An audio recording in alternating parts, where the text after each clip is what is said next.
Zdravím vás, mé jméno je Veronika Hromková a působím v oblasti realit.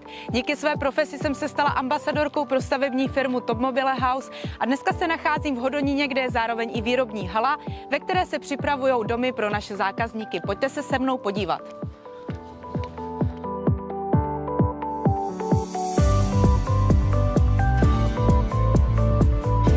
Teď už se nacházíme ve výrobní hale Top Mobile House a na mě tu právě čeká můj kolega Michael Weibrenner, který je zároveň zástupce této stavební firmy. A máme tu za sebou dům, který bychom vám chtěli představit, který je právě připravený i k transportu. Míšo, ahoj. Ahoj, Veru. A pojď nás rovnou provést tímto domem a ukázat nám, co si klient v tomto případě navolil. Pojďme se podívat. Nacházíme se uvnitř domu a já bych se tě teďka chtěla, Michale, zeptat, pro koho byl tento dům postaven. Tenhle dům byl postaven pro mladou rodinu, která vlastně u nás poptávala celoroční bydlení trvalé. Je tento dům dispozičně řešen jak?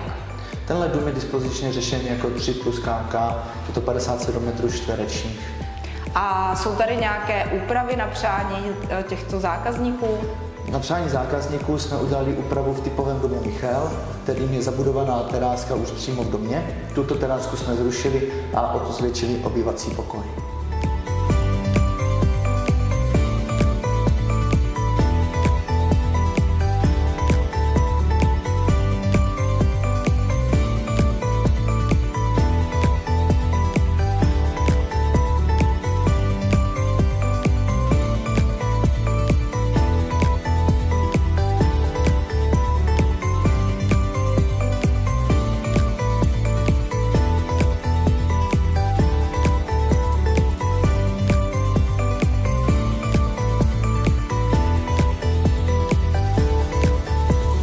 Jsme si dneska představili dům Michal a sledujte nás pro více informací.